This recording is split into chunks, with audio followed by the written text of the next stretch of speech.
Oi pessoal, tudo bem? Eu sou o Gabriel Cabral, que juntamente com Caio Botelho ficamos responsáveis pelo seminário de intoxicação por cocaína e crack, pelo módulo de urgências médicas. Então a gente vai falar um pouco sobre a história da droga, né? Introduzir a vocês a história da droga, falar um pouco da epidemiologia com relação aos usuários, com relação ao país, ao Brasil e com relação a um contexto mundial. E também falar dos aspectos farmacológicos. Bom, a cocaína é um alcaloide derivado da planta que tem pelo nome de Erythroxylon coca, certo? É uma planta nativa da América do Sul, que desde os tempos de 1100, dos anos de 1100, era utilizada pelos incas, né, em seus rituais. Porém, somente em 1859, por Albert Niemann, a cocaína ela foi isolada da planta como um ingrediente ativo. E após isso, em 1884, o oftalmologista Karl Kuller, que é esse senhor aqui da foto, ele passou a utilizar a cocaína como anestésico local em suas cirurgias oculares, para impedir que o paciente ficasse movimentando os olhos durante a cirurgia. Porém, a partir de 1886, começaram a surgir os casos de toxicidade severa devido ao uso dessa droga, que com o passar do tempo, em 1895, começaram a acontecer casos de morte devido às dosagens dessa droga e também suas vias de administração. Pois, naquele tempo, a droga, além de ser utilizada no setor da medicina, ela também era utilizada de forma recreativa, né, devido aos efeitos de euforia que ela causava. Então, a proibição desse uso recreacional começou nos Estados Unidos, em que, em 1914, os Estados Unidos proibiu a utilização do uso recreativo dessa droga, limitando somente para o uso na medicina. E somente em 1982 foi descoberto essa relação da cocaína com o aumento dos casos de infarto agudo do miocárdio. Foi relatado o primeiro caso a partir dessa data. Bom, na epidemiologia, a gente pode falar que, segundo um levantamento nacional feito pela Fiocruz sobre o uso de drogas na população brasileira, constatou-se que a cocaína e o crack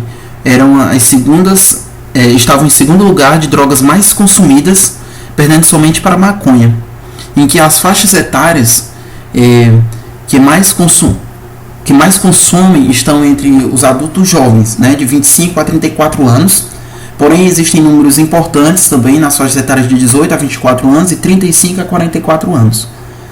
Tá? Aqui eu trouxe os dois gráficos, certo, que eu tirei desse levantamento da Fiocruz, em que vocês podem notar que a cocaína e o crack estão somente abaixo da maconha com relação aos usuários de drogas ilícitas, e que de 25 a 34 anos é a faixa etária que tem o maior número de usuários, né? Mas também a de 18 a 24 anos e 35 a 44 anos possuem números relevantes. Bom, falando um pouco mais das regiões do Brasil. A região Nordeste está no segundo lugar de consumo de drogas ilícitas, perdendo somente para o Sudeste. E a faixa etária da população que teve o primeiro contato com drogas ilícitas é de 16,6 anos. E segundo um estudo feito pela Unifesp, naquele tempo, o Brasil era o segundo maior consumidor de cocaína e derivados, com cerca de 2,8 milhões de usuários, perdendo somente para os Estados Unidos. Claro que esse dado pode estar alterado hoje em dia devido ao ano de ser 2020, 8 anos depois, mas o Brasil configura-se entre um dos maiores países do mundo de maior consumo de cocaína e seus derivados. Bom, falar dos aspectos farmacológicos. Que a forma alcaloide da cocaína, aquela que é separada da planta, ela é muito insolúvel em água. Então ela, para ela, para ser então, para ser administrada, usada como uma droga, né, ela precisa ser convertida para cloridrato de cocaína, uma forma mais solúvel. Porém, essa forma mais solúvel, ela possibilita, né, que as vias de administração se diversifiquem, certo? Então, a cocaína, o cloridrato de cocaína, que é o pó branco, que é mundialmente conhecido, a via de administração dela é pela mucosa nasal. O usuário aspira a droga, pelo nariz.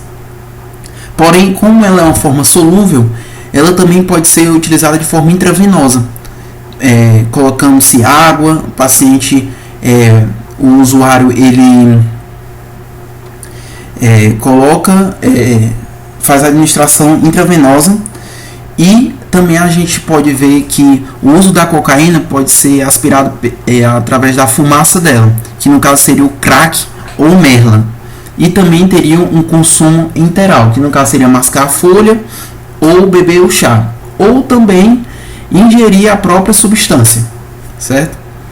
Eu trouxe essa tabela aqui para falar um pouco da duração dos efeitos, duração da ação da droga, que vai variar de acordo com a via de administração, em que vocês podem notar que a via inalatória, né, de fumaça, ela é a que tem o menor tempo de ação.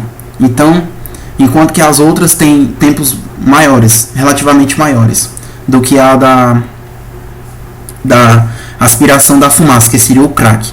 Porém, o crack, ele tem o maior poder de viciar o usuário, o maior poder de tornar o usuário dependente químico, devido ao seu efeito ser curto e o usuário sempre precisar utilizar mais doses, né, para prorrogar o efeito, para manter aquele efeito de euforia a qual ele busca. Então, devido ao uso repetitivo de várias doses na droga, devido a ela ter uma duração, o efeito dela durar muito pouco, leva ao paciente a ter grandes chances de se tornar um dependente químico devido a essa via de administração. Bom, trouxe aqui a diferença entre cocaína e crack, em que o crack é a mistura da cocaína. A cocaína e o crack, eles têm o mesmo princípio ativo. A diferença é que o crack é uma mistura de cocaína com bicarbonato de sódio ou amônia, carbonato de sódio cal, vendido na forma de pequenas pedras que são fumadas em cachimbos. Então, a crack e cocaína têm o mesmo princípio ativo. A única diferença é que o crack é vendido na forma de uma pedra, que é uma adição de cocaína mais bicarbonato de sódio ou cal, tá? E a gente, na questão de doses, né, na questão de dose fatal ou uma dose tóxica, vai variar muito pela via de administração que a pessoa utiliza aquela droga, porque a variação de via de administração também varia a concentração da droga. Então vai se tornar muito relativa essa questão de dose tóxica, dose fatal, em que o que vai definir se aquela é uma dose tóxica, dose fatal, seria a tolerância do indivíduo, a via de administração que ele está utilizando, porque a depender da via de administração vai também variar a concentração daquele alcaloide naquela via, e a associação também com outras drogas, que mais tarde a gente vai ver.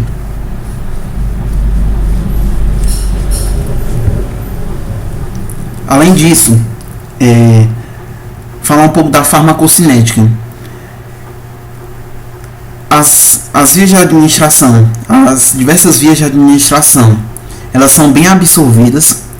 O efeito vasoconstritor da cocaína, ela retarda sua absorção quando ela é aplicada na mucosa, quando é aspirada, né? Quando a pessoa aspira o pó ou quando ela é ingerida, né? Então faz com que a absorção dela seja mais lenta e, por consequência, o efeito dela seja mais duradouro, né? Ela se transporta por ligação proteica e possui 3 principais metabólitos ativos, que é a norcaína, que é menos de 5% do total, que é convertido, né? A gente tem essas 3 aqui, que são convertidas através do metabolismo da cocaína.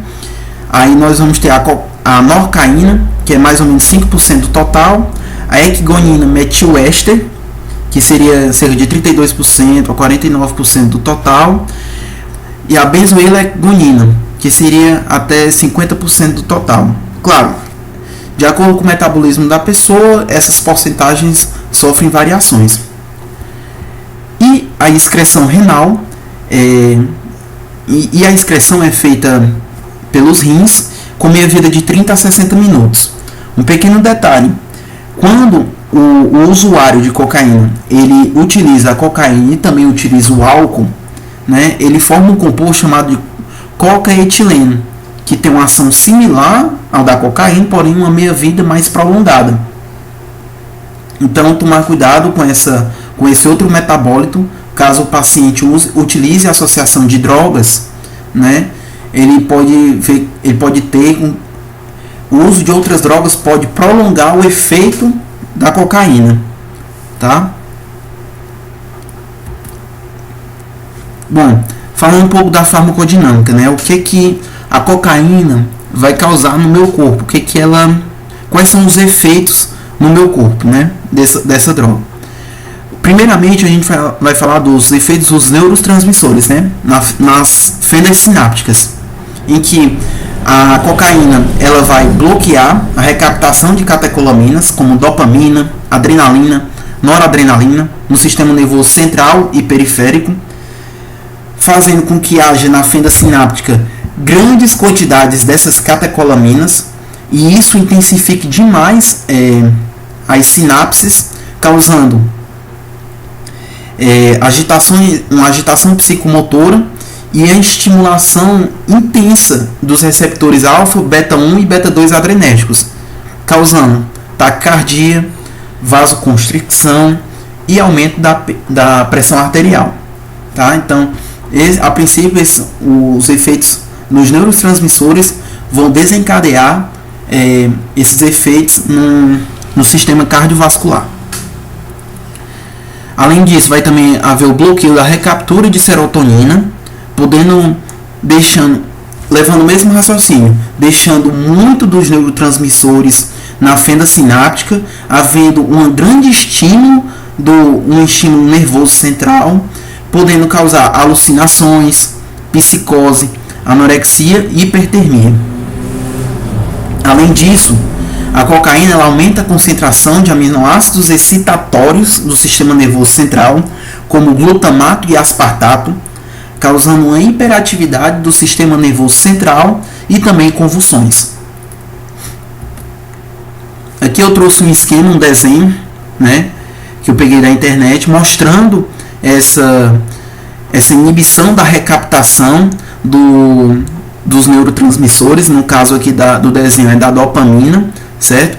Em que ao ele inibir essa recaptação, ao bloquear essa recaptação, ele vai deixar muito na fenda sináptica, vai deixar a fenda sináptica lotada desses neurotransmissores, tá? Intensificando assim o efeito dessa transmissão neural, certo? Bom, agora falar dos efeitos cardiovasculares. Como a cocaína ela vai inibir essa recaptação das catecolaminas, e consequentemente vai haver taquicardia, vai haver vasoconstrição, vai haver aumento da pressão arterial. Então isso vai aumentar o que? O cronotropismo, né, a frequência cardíaca do paciente, e também devido a esse estímulo adrenérgico, vai também haver um aumento da força de contração, que no caso é o aumento do ionotropismo. Além disso, vai causar um espasmo coronariano, provocando uma vasoconstricção mediado pela noradrenalina e pela benzoillecgonina, que é um dos metabólitos da cocaína, causando isso diminuição da chegada de oxigênio na musculatura do coração. Além disso, ela vai favorecer a formação de placas de ateroma devido ao aumento da permeabilidade do tecido endotelial para os lipídios por meio das junções. Então, ela é um fator que contribui para a aterogênese, né? A formação de placas de ateroma. Além disso, ela vai bloquear os canais rápidos de sódio e de potássio, induzindo o alargamento de QRS e QT, além de provocar disritmias. Mas como é que isso se dá? Bom, a gente tem que lembrar que no coração existem 3 tipos de canais: os canais rápidos de sódio, os canais de sódio e cálcio lentos e os canais de potássio. Os canais de sódio, os canais rápidos de sódio, eles são responsáveis pela liberação rápida do potencial de ação. Então, ele permite que haja, a princípio, o início rápido da contração muscular do ventrículo. E quando isso não acontece devido aos canais estarem bloqueados, a gente vai ter uma despolarização ventricular lentificada, o que vai no ECG mostrar um alargamento de QRS, um alargamento da despolarização da musculatura ventricular. Além disso, o bloqueio dos canais de potássio, certo? A função dos canais de potássio vai ser o que? Retornar ao repouso, retornar ao repouso a capacidade elétrica da membrana, né? Então, vai causar uma repolarização da musculatura das fibras cardíacas do ventrículo. Então, se os canais de potássio estiverem bloqueados, né, a maioria deles, vocês podem concordar que a repolarização dessa musculatura do ventrículo, ela vai ser mais demorada. E isso vai causar o quê? Um distanciamento da onda Q para a onda T, que a onda T é justamente a repolarização dessa musculatura cardíaca ventricular. E o que isso pode acontecer? Pode levar a quadros em que haja uma disritmia do coração, podendo até levar para uma fibrilação ventricular ou também uma taquicardia ventricular ou também uma torsade de Pointes, certo? Torsade de Pointes. Também muito característico dessa alteração é a síndrome de QT longo, né? Observar isso no ECG para levantar a suspeita. Aqui eu trouxe um esquemazinho que mostra